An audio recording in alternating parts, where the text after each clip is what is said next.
Altar proviene de la raíz verbal sabaj, diga conmigo sabaj, y significa, algo que de pronto le parece fuerte, pero significa degollar o sacrificar, ¿cierto? Entonces recuerde que la palabra altar tiene una raíz hebrea que significa degollar o sacrificar, pero a su vez no podemos dejar a un lado el latín, porque la palabra altar proviene también del latín altare, diga conmigo altare.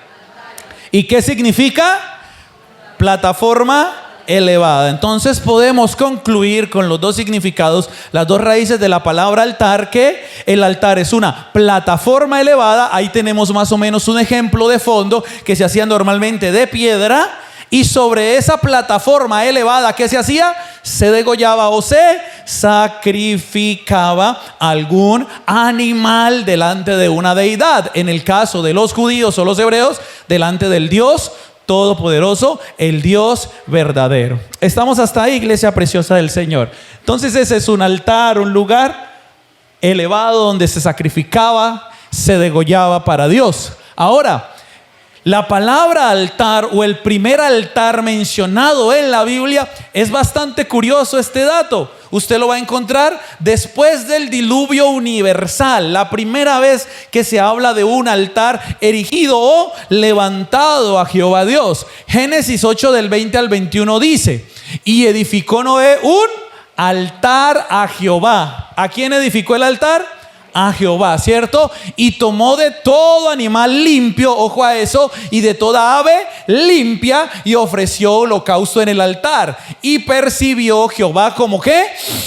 Olor grato, y dijo Jehová en su corazón: no volveré más a maldecir la tierra por causa del hombre, porque el intento del corazón del hombre es malo desde su juventud, ni volveré más a destruir todo ser viviente como he hecho. No es que Dios le haya tomado por sorpresa el pecado y la maldad del hombre, porque antes de que Él creara a Adán, a Eva, el Señor ya sabía cuál era el destino de la humanidad. El Señor ya sabía el tema de la serpiente, de la desobediencia, de sacarlos del Edén. El Señor ya sabía que en algún punto tenía que enviar un diluvio universal para raer a toda persona de sobre la faz de la tierra. Pero ojo, si usted se da cuenta, entre tantas cosas que se hablan aquí en medio del contexto del altar, el Señor dice: me la pasaría yo acabando con la humanidad y exterminándolos cada ratico, porque el deseo del corazón del hombre desde su juventud es ¿qué? Lo malo. Entonces el Señor dice: estaría yo enviándoles diluvios y diluvios y diluvios, o estaría enviándole granizos y granizos y granizos, o terremotos, terremotos y terremotos, y acabe con la humanidad y vuelva y comienza. Entonces dice: la humanidad va a tener siempre una inclinación hasta hacer lo malo desde su juventud, desde siempre, desde que tengan conciencia. De hecho, cuando usted mira a un bebé, ¿se ha visto usted los bebés? ¿Qué días miraba un videito de un bebecito que lo montaron en un caballo? Y ay, este bebé en ese caballo se va a caer, pero el papá estaba ahí y lo llevaba ahí. Y de repente detiene el papá el caballo y va a bajar al bebé, y el bebé empieza a hacerle pataleta. Y lo más tremendo es que el papá va a tomar al bebé y el bebé le mandó manotazos y le pegó. Ahora usted dice: ¿por qué? ¿Será que lo ha visto? ¿Quién sabe? Lo más probable es que no todavía. Pero la inclinación del hombre es a hacer lo malo desde su juventud. Entonces ahí es donde vemos el primer altar edificado por Noé. Ahora, en el tiempo de Noé, nosotros vamos a revisar más adelante algo, pero en el tiempo de Noé debía haber algún conocimiento de los altares. Debe haber un conocimiento acerca de erigir un lugar para el Señor, porque antes no lo menciona y posteriormente se va a mencionar, ya lo vamos a ver.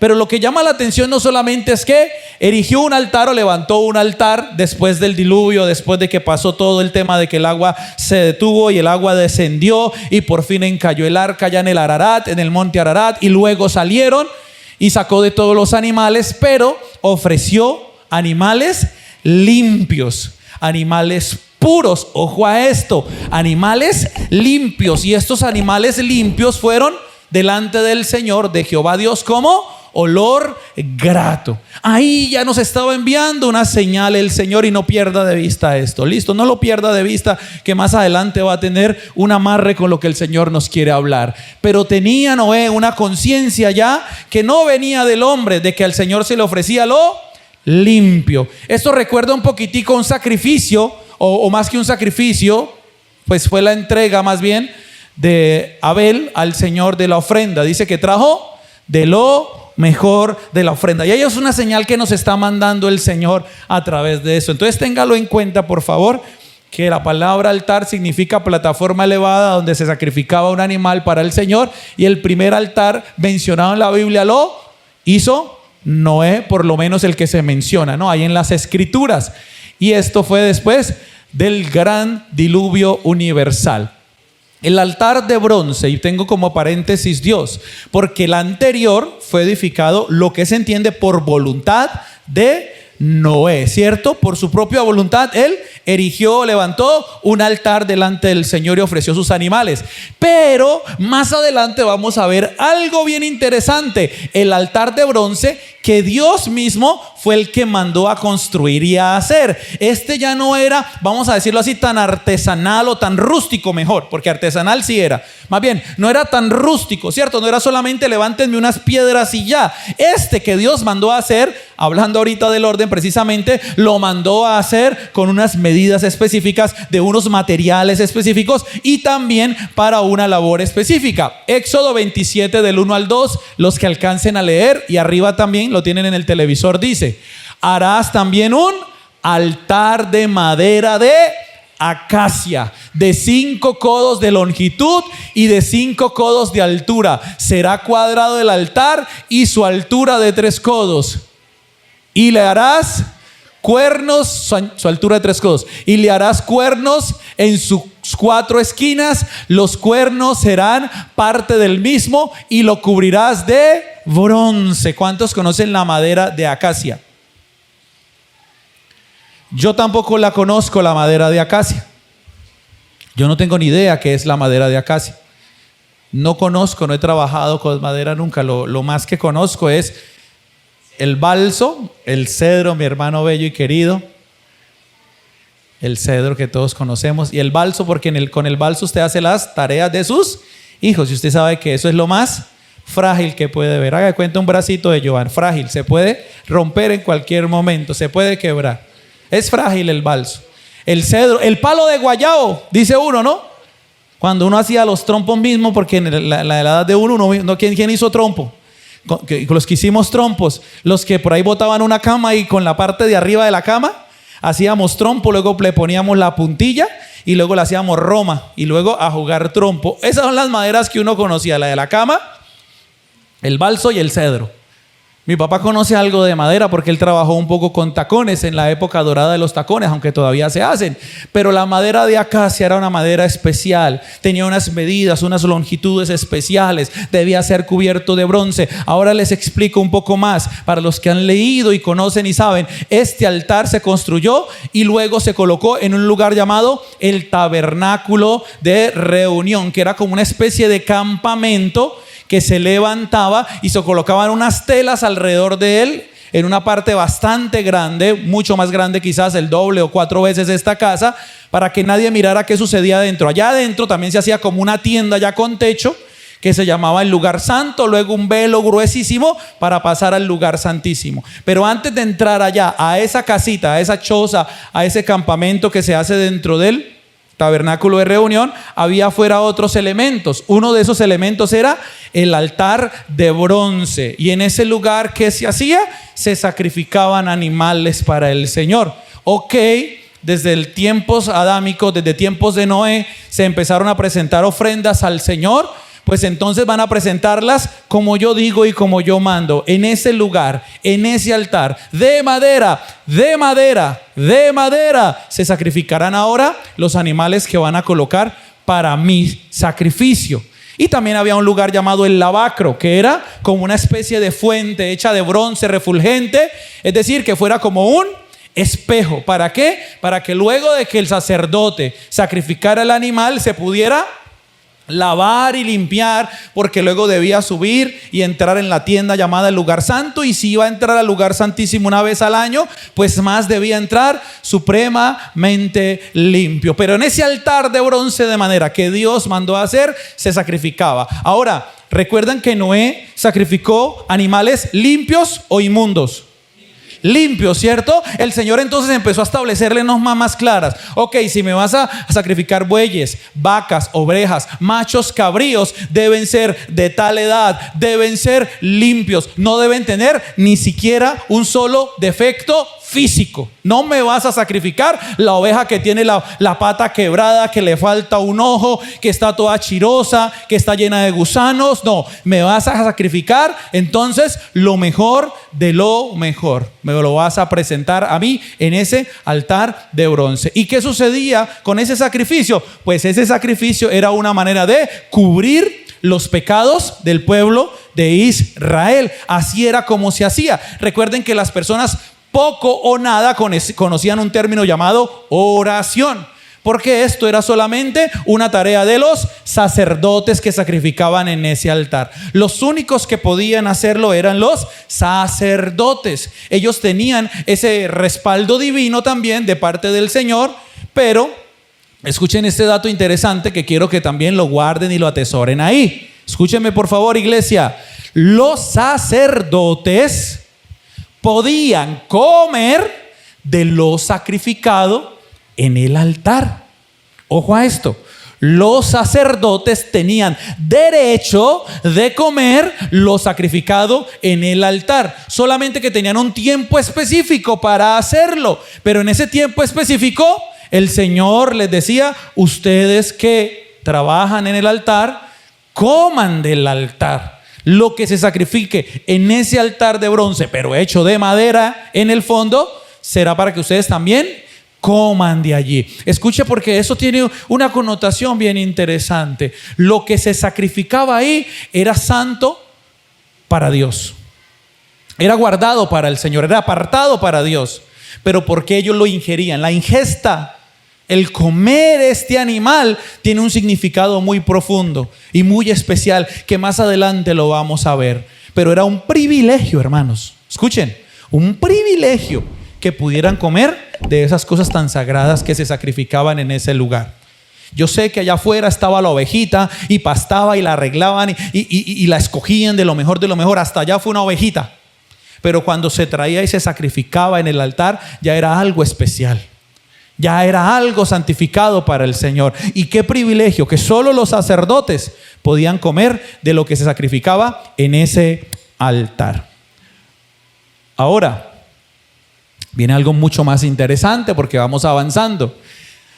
Los altares no solamente se construían y se edificaban para el Señor, para que usted tenga una idea, ¿cierto? Los altares también se edificaban a dioses paganos. Por ejemplo, cuando Israel tuvo la división del reino, ¿recuerdan? Reino del norte Israel, reino del sur Judá. Cuando se dividió el reino por completo en la época de los reyes precisamente, hubo un rey terrible. Ahí le saqué solamente partecitas de esos versículos. Usted lo va a leer en casa. Primer libro de Reyes 16, versículo 29, una partecita. Dice: comenzó a reinar Acab, hijo de Omri, sobre Israel. Recuerden que el reino se dividió. Israel ya no era un solo país. Hagan de cuenta, Colombia se partió en dos. Unos dijeron nos vamos para tal lado, otros para tal lado. Entonces los de arriba, los del norte, que estaba Israel, empezó a reinar un hombre llamado Acab, hijo de Omri. Versículo 30, una partecita dice: y Acab, hijo de Omri, ¿qué hizo? Lo malo ante los ojos de Jehová, más que todos los que reinaron antes que él. Mire, este título no es un título para sacar pecho, ¿cierto? Es chévere cuando se le dice, y es que usted, por ejemplo, en estos días leía que James, los que les gusta el fútbol, un dato futbolístico, para traerlos otra vez si se me van, está en un equipo llamado León en México. Y salió el empresario de León a decir, con números, como diría Cristiano Ronaldo, los números no mienten, a decir con números que James Rodríguez ha sido la contratación más exitosa en toda la historia del fútbol mexicano. Y empezó a hablar de los números en redes sociales y lo que el marketing de James está generando, todo el revuelo que está generando en México. Entonces, claro, para él yo creo que es un sentido de alegría, de orgullo, de felicidad decir, qué dato, qué título es el que tengo yo, ¿cierto? he venido a hacer historia y estoy rompiendo récords apenas con mi llegada, ni siquiera con mis goles, solo con mi llegada a este club y a este equipo. Pues el tener el título de que Acab hizo lo malo ante los ojos de Dios más que todos los que estuvieron antes que él, es un récord que no quisiéramos cumplir. Créanme, es un récord que no quisiéramos romper. Este hombre era terrible, tan terrible que mire lo que dice el 31. Y tomó por mujer, ¿a quién? A Jezabel, hija de Etbaal, rey de los Sidonios, y fue y sirvió a Baal y lo adoró. Acab, conociendo al Dios de Israel, al Dios al que se le colocaba un altar para sacrificar animales puros y santos, al Dios verdadero que no exigía más que animales, ahora se casó con una mujer extranjera que tenía dioses paganos, y uno de ellos era Baal, y fue y le adoró. Y Baal, o los que creían en Baal mejor, no era que le sacrificaran únicamente animales, también le sacrificaban sus hijos, sus familiares, los sacrificaban a estos dioses paganos. En este caso Baal, que era de los terribles. No lo pegué tan bien, pero también sirvió a Asera. Baal era como la parte masculina de la deidad más grande de esa época, y Asera era como la parte femenina de las deidades paganas de esa época. Y lo que se hacía en nombre de Baal y de Asera era totalmente terrible, terrible. Ahora, él lo adoraba. Acab se olvidó del Dios verdadero. Ahora, si usted sabe que cuando el justo gobierna, el pueblo se alegra. Muy bien, hermano Henry. Pero la contraparte implícitamente en ese texto, ¿cuál sería? Ahí está. Cuando reina el impío, el pueblo gime. Saludo para Petro, para Mauro. ¿Sí o no? ¿Sí es así o no es así? Queramos o no queramos, tenemos que ajustarnos a una cantidad de cosas. Los que votaron y los que no votamos por esa gente, tenemos que ajustarnos porque ellos son los que están al mando. ¿Qué podemos hacer? Ahora, Acab trajo maldición tras maldición tras maldición sobre Israel. ¿Qué dice el versículo 32? Una partecita que dice: ¿qué hizo? Altar. ¿A quién? A Baal. ¿En dónde? En el templo que él edificó en Samaria. ¿Cuándo recuerdan ese texto de que judíos y samaritanos no se la llevan entre sí? Pues ahí ya empezó la historia de mezclar lo judío con lo pagano. Unas razas que creían en dioses paganos y mezclarlas con las cosas del Señor. Por eso los samaritanos empezaron a hacer su tienda aparte y todo lo demás. Aún no solamente con Baal, que le hicieron un templo para adorarlo en Samaria, sino que cuando quitaron todo eso, les siguió gustando que allá en Samaria se adorara a Dios y hacer el templo principal o buscar allí las grandes peregrinaciones en Samaria. Por eso los israelitas, que no se contaminaron hasta los tiempos de hoy y en los tiempos de Jesús, cuando él vino, no se la llevaba bien con los samaritanos, porque los samaritanos ya era una raza, vamos a decirlo así, adulterada, con unas costumbres y resabios que quedaron más o menos desde estas épocas. Allí en Samaria, el rey Acab le construyó un templo a Baal, y dentro del templo le hizo un altar a Baal para sacrificarle y presentarle las más grandes abominaciones. Porque allí a Baal no se le sacrificaba como al Señor animales limpios y puros, sino que se sacrificaban animales inmundos, animales que el Señor había establecido nunca serán presentados como sacrificio ante mí. Era toda la contraparte. Y recuerden entonces toda la contaminación que no solamente habitaba en el templo, sino en todo el reino se esparcía, hermanos. Y aquí quiero decirles algo, porque más real que este mundo natural en el que nosotros estamos y nos movemos es el mundo espiritual. Amén, iglesia preciosa de Dios. Me explico. Hay predicadores más tesos que yo, más viejos que yo, de toda una trayectoria hasta musical, para no nombrarles a una persona en específico. Pero en estos días me pongo un poco triste, porque empiezan a filosofar al Señor y a decir: es que yo no entiendo tantos años de servir al Señor, de cantarle, de ir a muchos lugares, multitudes. ¿Por qué Dios es tan distante? O sea, ¿por qué Dios guarda silencio? O sea, no me cabe en la cabeza. No me cabe en la cabeza el Dios en el que creo, pero ¿por qué como que no lo veo, como que no se manifiesta? Como que de pronto llega un punto en el que se cansan de ese Dios invisible. Se cansan, diría yo, de la fe, porque la fe es la certeza de lo que se espera y la convicción de lo que ¿qué? De lo que no se ve.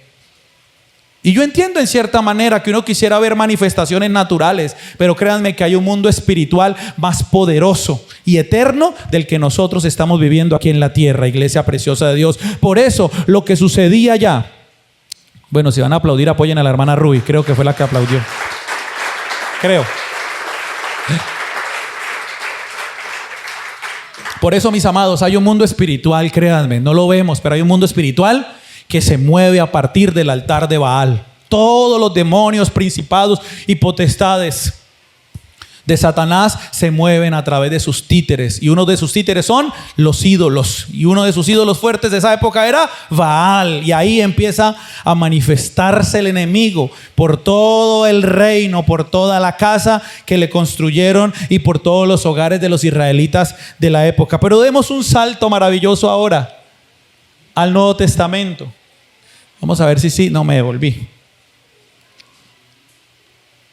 Allá. Y otro más. Muy bien. Vamos al Nuevo Testamento. Vamos a mirar el altar en el Nuevo Testamento. El altar en el Nuevo Testamento, por ejemplo, es mencionado en esta cita.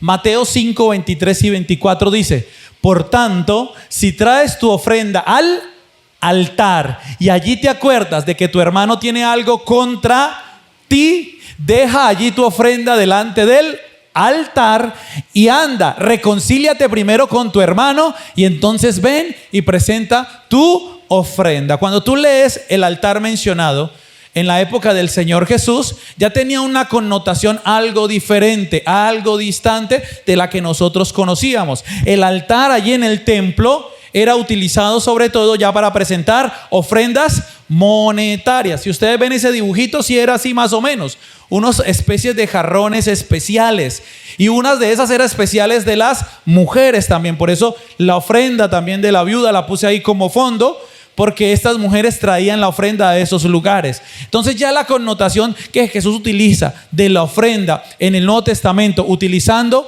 como ejemplo el altar, no era el altar de bronce o el altar de piedra como tal, sino que ya se refería a un altar donde se ofrecía monetariamente, se traía algo económico. Recuerden ustedes que el primer templo de Jerusalén fue profanado, destruido y se robaron todas las cosas y los utensilios. De hecho, hasta el día de hoy está Indiana Jones y arqueólogos y La Roca, creo que también, y Jumanji, y todo buscando los artilugios. Hasta Jackie Chan, una película que llamaba La Armadura de Dios. Están buscando, ¿cierto? ¡Ya! Jackie Chan, los pelados no saben quién es Jackie Chan. El que inventó el parkour. Todos dicen, ¿y el parkour es de ahorita? No, el parkour lo inventó Jackie Chan. ¿Se acuerdan de las películas de Jackie Chan? Uy, ese tipo se metía por un huequito de una escalera, luego se levantaba, luego escalaba rápido el edificio, luego se tiraba, luego comía chicle y se lanzaba sobre un globo. Es que es él. No tenía casi dobles. Cierro paréntesis. Todo buscando los artilugios de la casa del Señor. Para esa época pues ya no estaban esos mismos artilugios. Siguen siendo hasta el día de hoy muchas veces un misterio. Todos quieren encontrar dónde está el arca del pacto, esa que tenía por dentro el maná, las tablas y la vara de Aarón que reverdeció, las tablas de la ley me refiero. Entonces el altar en el Nuevo Testamento ya tenía una connotación distinta, pero digamos que su significado en el trasfondo sería más o menos lo mismo, porque la ofrenda que se traía era diciéndole al Señor: gracias, como dijo David, porque lo recibido de tu mano, de eso mismo yo traigo, Señor. Una forma de decir: Señor, he tenido dinero, he tenido mi quincena, he tenido mi trabajo, he tenido mi sustento, he tenido mi provisión, Señor, y de eso aparto para ti. Anteriormente, antes de Jesús, pues se movía mucho más el tema de los terratenientes y de los patriarcas, que eran esas personas con muchísimo terreno y muchísimos animales. Se medía mucho la riqueza así. ¿Ustedes recuerdan a Job? ¿Cómo se medía la riqueza de Job? En la cantidad de animales que tenía: vacas, camellos, caballos, etcétera, ¿cierto? Entonces ya para la época de Jesús pues no había tantos terratenientes, ya la tierra se había multiplicado, y en esta tierra siempre habremos más o habrán más pobres que ricos, ¿cierto? Siempre sucederá así. No todos seremos terratenientes. ¿Cuántos quisieran tener un terrenito? ¿Cierto? Quisiéramos tener terrenito, unos animalitos, una vaquita, unas gallinitas, ¿cierto? Echar 2 marranitos para diciembre, ¿cierto? Y si no alcanza uno a que lleguen a diciembre, en septiembre coger uno y hacer un cojincito de lechón, ¿cierto? Si hay aquí un vegetariano, un animalista, va a decir: pastor, ¿cómo le ocurre hablar así? Pero es la verdad, hermanos. El Señor le dijo a Pedro: mata y coma el muerto. Eso dicen los de mi barrio aquí de Villas. Pero no, a Pedro le dijo: mata y coma el muerto. Le dijo: ¿sí así o no así? Claro, vio el lienzo y le dijo: Pedro, tiene hambre, hermano, usted está en tierra en la que no creen en mí, hay de todo tipo de animales, mire, no llame inmundo lo que yo he santificado, coma de lo que le den, bendígalo, Padre, Dios, Espíritu Santo, y para adentro y hágale. Pero era obviamente una analogía, porque iba a ir a la casa de Cornelio allá a predicarle a gente que no era del pueblo judío. Y cuando se quedó aterrado porque vio que el Espíritu Santo también descendió sobre ellos, entonces deje de llamar inmundos a los que no son judíos, Pedro, porque yo he santificado a los colombianos, venezolanos, a los de Girardot y la Comuna 4. ¿Cuántos dicen amén? Iglesia, se aplaudir, ayuden a ese aplauso. Esos aplausos hoy están. Señor, perdónanos como iglesia. Tenemos que coordinar, vamos a coordinar, ¿listo? Vamos a coordinar los aplausos porque están. Pero me gusta que yo, por ejemplo, como aplaudo duro, Dios me dio manos grandes. Entonces yo considero que tengo el ministerio de palanquear aplausos. Entonces yo estoy en algún evento y la cosa está así apagada. Como cuando fuimos a Bogotá estos días. Ay, Dios mío, el Congreso Nacional y uno allá, frío igual que Bogotá. Entonces yo soy palanqueador de aplausos porque yo arranco.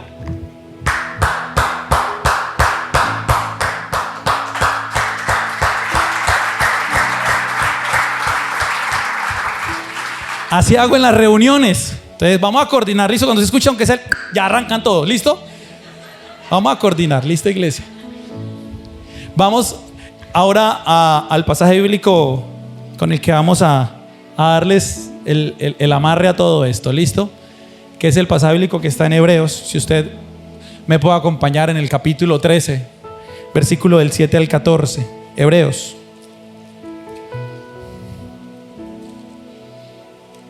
Todos siguen, o muchos siguen diciendo que fue el apóstol Pablo, aunque no se menciona directamente que él fue, pero bueno, lo importante es que tenemos esta hermosa carta mejor, Hebreos. Pudo haber sido Pablo o cualquier otro apóstol o el que lo haya escrito. Si la tenemos es por algo. Hebreos capítulo 13, versículos del 7 al 14. Vamos a leerlo en la autoridad del Padre, el Hijo y del Espíritu Santo. Léalo conmigo. Dice: acordaos de vuestros pastores que os hablaron la palabra de Dios, considerad cuál haya sido el resultado de su conducta e imitad su fe. Jesucristo es el mismo ayer y hoy y por los siglos. No os dejéis llevar de doctrinas diversas y extrañas, porque buena cosa es afirmar el corazón con la gracia, no con viandas que nunca aprovecharon a los que se han ocupado de ellas. Tenemos un altar del cual no tienen derecho de comer los que sirven al tabernáculo. Esto está profundo. Porque los cuerpos de aquellos animales cuya sangre a causa del pecado es introducida en el santuario por el sumo sacerdote son quemados ¿dónde? Fuera del campamento. Por lo cual también Jesús, para santificar al pueblo mediante su propia sangre, padeció fuera de la puerta. Versículo 13: salgamos pues a él fuera del campamento, llevando su vituperio. Y el 14: porque no tenemos aquí ciudad permanente, sino que buscamos la de porvenir. Perdónenme, la de porvenir. Iglesia preciosa del Señor, aquí hay muchas cosas interesantes en este texto de Hebreos, porque cuando el autor de Hebreos está hablando, acuérdense de sus pastores. Recuerden que aquí hablamos hace unos domingos atrás de quién se refería a la Biblia como pastores desde el Antiguo Testamento, no a los pastores como nosotros, porque no existía la iglesia, Cristo no había venido, no pastores que mentoreaban o guiaban a un pueblo a Jesús y a sus pies. Cuando hablaba de pastores muchas veces se refería a los reyes, a los mismos gobernantes. Cuando los profetas profetizaban contra los pastores, decían: ay de vosotros pastores, que os engordáis vosotros, de que cogen lo mejor para ustedes, de que no guían bien al pueblo. Se refería a los reyes, pero también pastores podrían ser los mismos profetas. Pastores podrían ser los mismos sacerdotes. La gente de autoridad era llamada pastor. Era como una palabra genérica que se utilizaba para las personas que lideraban al pueblo de Israel. Entonces aquí en este contexto, cuando usted ya lee un poquito más hacia abajo, se puede estar refiriendo precisamente a los sacerdotes que mentoreaban, que guiaban al pueblo y que tenían derecho a las viandas en ese momento. Miren cuál fue su conducta y el resultado de su fe e imítenlos. Pero recuerden esto: Jesucristo es el mismo ayer, hoy y por los siglos. Lo que estaba diciendo el escritor de Hebreos es que Jesucristo ya habitaba, ya vivía, ya existía desde el tiempo del Antiguo Testamento. Cuando Noé erigió el primer altar a Dios, Jesucristo ya estaba. ¿Qué ofreció Noé? ¿Animales qué? Limpios, ¿cierto? Cuando tú lees las escrituras ahora en el Nuevo Testamento, te vas a dar cuenta de lo que acabamos de leer, que Jesucristo mismo fue sacrificado en el altar para la santificación del pueblo y de cada uno de nosotros. No podía entregarse por la humanidad un ser humano común y corriente, pero sí debía estar habitando un cuerpo de carne y sangre. Por eso el Hijo de Dios se encarnó. Por eso el Hijo de Dios se hizo hombre, porque no existía en este mundo hombre puro, sin mancha, sin pecado alguno, sin torcedura, sin defecto, que pudiera entregarse por los pecados de nosotros. Debía ser el Hijo de Dios mismo, que asumió ese rol y por eso se introdujo en un cuerpo de sangre y carne para luego ser sacrificado. El altar fue hecho, por Dios lo mandó a hacer, de madera. ¿Recuerdan ustedes? De madera. Luego lo recubrieron con bronce, pero fue hecho de madera. Jesucristo fue ofrecido como sacrificio en una cruz de madera. Es allí donde empieza a tener sentido lo que el Señor venía enviándonos señales desde el Antiguo Testamento. Por eso el escritor de Hebreos dice: Jesucristo es el mismo ayer y hoy y por los siglos. Él es superior a los pastores que los pastorearon en el pasado, que los reyes, que el mismo David, más grande que Moisés, más grande que el mismo Aarón, que fue el primer sacerdote nombrado por el Señor mismo a través de Moisés y los hijos de Aarón, la familia sacerdotal, los que podían entrar, sacrificar en el tabernáculo y ¿qué? Comer del tabernáculo. Pero cuando tú sigues leyendo aquí el texto de Hebreos, dice algo muy profundo. Tenemos un altar del cual no tienen derecho de comer los que sirven en el tabernáculo. ¿Cómo así? Si los que comen del altar, de lo que se sacrifica, eran precisamente los que servían en el tabernáculo. Aquí hay algo bastante interesante, hay que leer todo el capítulo para entenderlo, pero es que el escritor de Hebreos venía hablando del tiempo de la ley y del tiempo de la gracia. Desafortunadamente, los que vivieron en el tiempo de la ley, los que se vestían de cierta forma para sacrificar animales en el altar y luego comer de él, no creyeron luego en el Señor. Luego no creyeron en el que venía, no creyeron en el Hijo de Dios. Lo crucificaron, fue todo lo contrario. Ahora ellos no tienen derecho de vivir de gracia o vivir en la gracia del Señor. Ahora nosotros tenemos el derecho, el privilegio de poder comer de lo servido en el altar o lo sacrificado en el altar, en el tabernáculo. Cuando nosotros celebramos la cena del Señor, Jesucristo mismo estableció: he aquí que este pan es mi carne molida, partida, entregada por ustedes, y esta copa es mi sangre, la sangre de un nuevo pacto, un pacto eterno. Por eso la ingesta era importante de lo santo que se sacrificaba en el altar, y los sacerdotes tenían el privilegio, pero como el pueblo de Israel, lo hablábamos el domingo pasado si no estoy mal, no valoraron, no aprovecharon, no tuvieron por estima al Hijo de Dios que se hizo hombre. Entonces ahora nosotros podemos celebrar a través de la cena del Señor el poder comer de alguna forma simbólica aquel que fue sacrificado en el altar. Y dice que así como se sacrificaba fuera de la puerta, así Jesucristo fue entregado fuera. Por eso dice: el altar está fuera del tabernáculo, el altar está en nuestra casa. Corramos a Él, dice, vayamos a Él. El altar del Señor, para que usted tenga una idea clara, no es estas 4 paredes.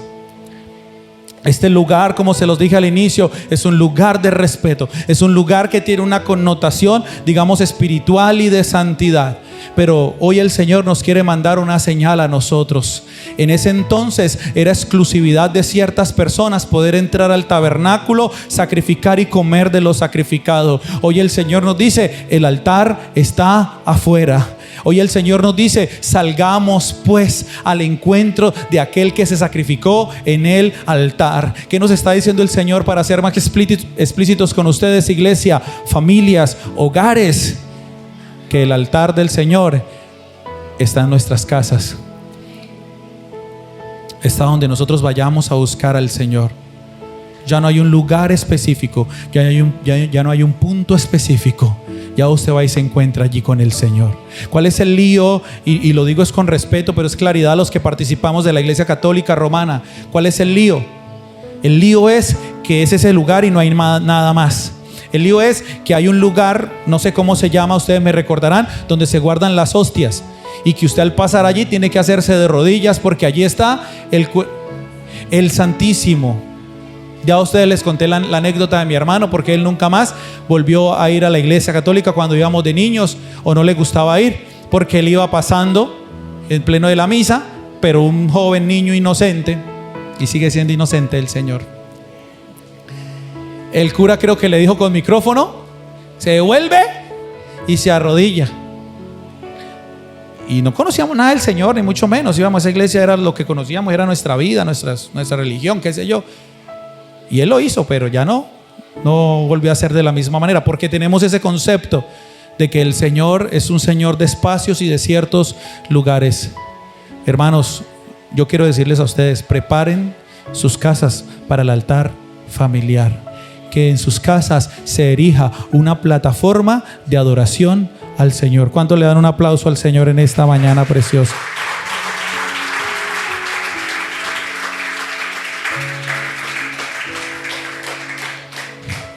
Gloria a Dios, iglesia preciosa del Señor. Y ya ustedes vieron todo, no voy a devolverme ahí. Pero iglesia, amarremos todo y concluyamos todo juntos, unidos. Cuando el pastor Elías hace varios años atrás, cuando estábamos en Don Bosco, nos habló de los altares familiares, a mí me llamó profundamente la atención ese concepto y quería conocerlo. No lo recuerdo al 100%, les voy a ser sincero. Por eso estoy con la misma expectativa, ansiedad de ustedes, de escuchar cómo es hacer un altar familiar y cómo hacer reuniones en nuestra casa especiales, donde podamos sentir que ahí está el Señor Jesucristo en medio del altar, en medio de nuestra casa. ¿Cuántos dicen amén? Amados, la Biblia dice, cordón de 3 dobleces no se rompe fácilmente. Muchos en la teología han tratado de interpretar y darle esa interpretación, porque habla en su contexto quizás de las familias y los hogares. Pero es un tipo de moño de cordón, no lo tengo acá, que se utiliza sobre todo en el Medio Oriente. Cuando se utiliza 2 hebras y hace ese tipo de cordón o de lazo, se puede romper en algún momento. Pero cuando los judíos se encontraron que había una forma de atarlo con un tercer cordón, con un tercer lazo y hacerle ciertas curvaturas, no se rompía con facilidad. Era muy fuerte para sostener. Esta analogía se utiliza mucho en el hogar, en la familia, los que estamos casados, los que estamos en cabeza. El Señor nos habla a nosotros de que los dos como pareja podemos hacer un aguante en la familia, sí, hasta cierto punto. Podemos llevar a la familia, sí, hasta cierto punto. Podemos soportar a la familia, sí, hasta cierto punto. Pero en algún momento se puede romper nuestro hogar. Se puede quebrar nuestro hogar. Por eso, con un tercer participante de ese cordón, no se rompe. Y usted y yo sabemos que estamos hablando de nuestro Señor Jesucristo, que es el que debe estar ahí en medio del hogar y de la familia, mis amados. Si no, no vamos a funcionar como es y como corresponde. Tendremos pequeños destellos de alegrías cuando llega una quincena o salimos un sábado en la noche y comemos todos hamburguesa. Destellos de alegría cuando salimos a un paseo, nos vamos quizás de viaje a algunas vacaciones. Pequeños destellos de alegría cuando nos estamos viendo una película. Pequeños destellos de felicidad, destellitos nomás.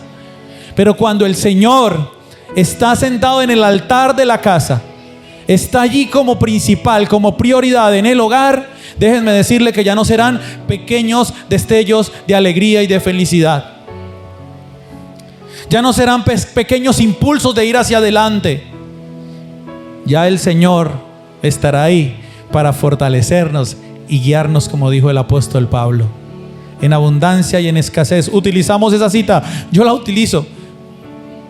Pues cuando usted se casó, quizás el ministro, el sacerdote, o el pastor, o el de la notaría, si era una persona así chévere, le dijo: en la salud y en la enfermedad, en la riqueza y en la pobreza, y hasta que la muerte los separe. Pues la Biblia lo dice. Ustedes recuerden que todos los fundamentos de la ley siempre tenían un fundamento bíblico. Pablo lo dijo: sé vivir en abundancia y sé vivir en escasez. En todo y por todo estoy enseñado, tanto para estar saciado como para padecer hambre, tanto para tener lo suficiente como para tener necesidad. Todo lo puedo en Cristo que me fortalece. Amados, el que se sentó en la cruz,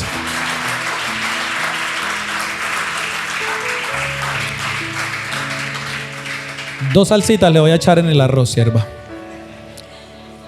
Todos coordinaron, muy bien.